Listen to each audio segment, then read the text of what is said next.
Hello and welcome to Absolute Trust Talk. This is our video podcast here at Absolute Trust Counsel. I'm Kirsten Howe and Jessica Colbert is with me here today. We are going to be talking about choosing a successor trustee. Who should be the successor trustee of your trust? This is a question that we get quite often from our clients when we're helping them to do estate planning. And it's a very important question. Getting it right can have a big impact on the family and especially future family relationships. And we'll talk about that in a bit. Today, we're going to talk about the qualities that you should be thinking about and looking for when you are selecting a successor trustee.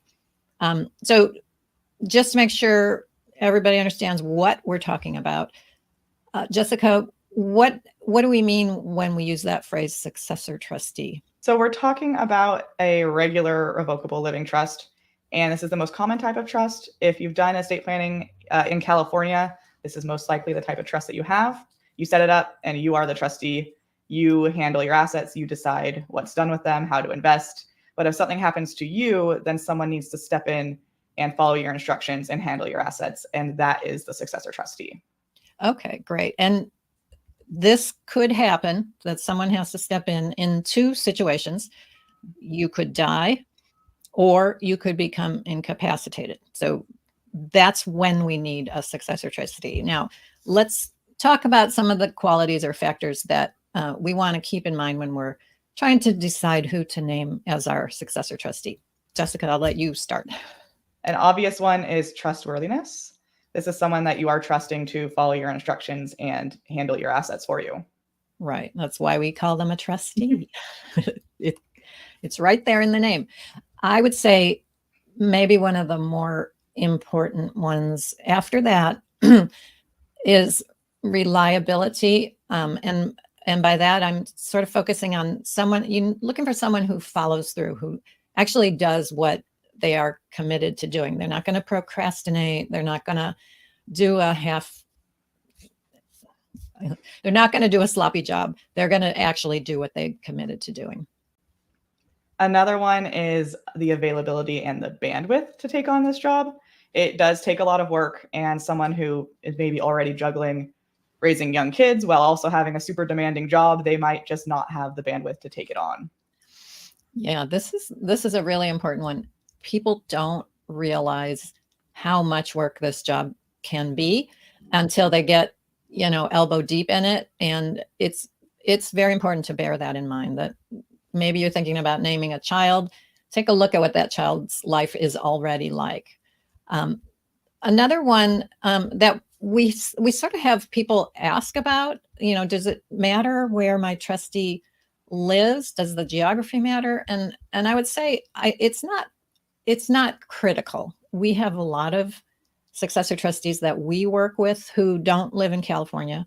The job can be done remotely.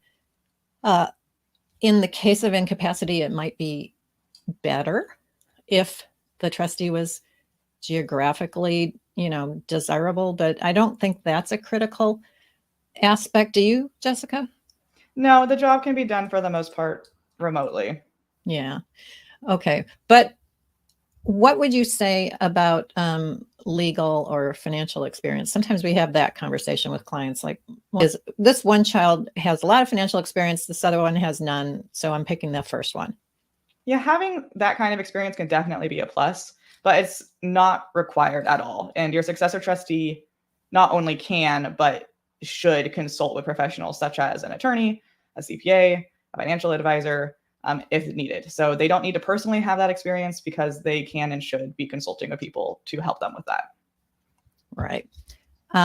Which I guess brings me to one final quality that's a little more nuanced, I guess, is that you want to look for someone who's not all caught up in their own ego or status.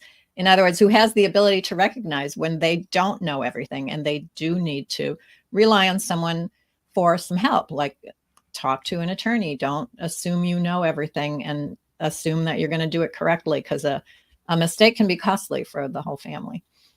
All right.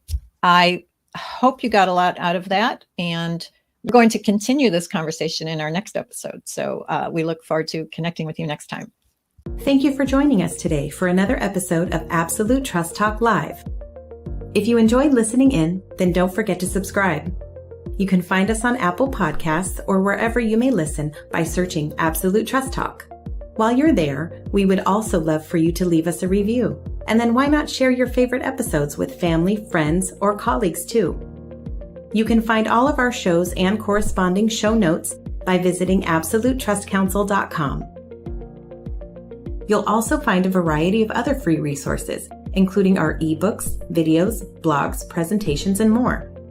If you need help with your estate planning or administration, we also offer a free discovery call to help get the process started.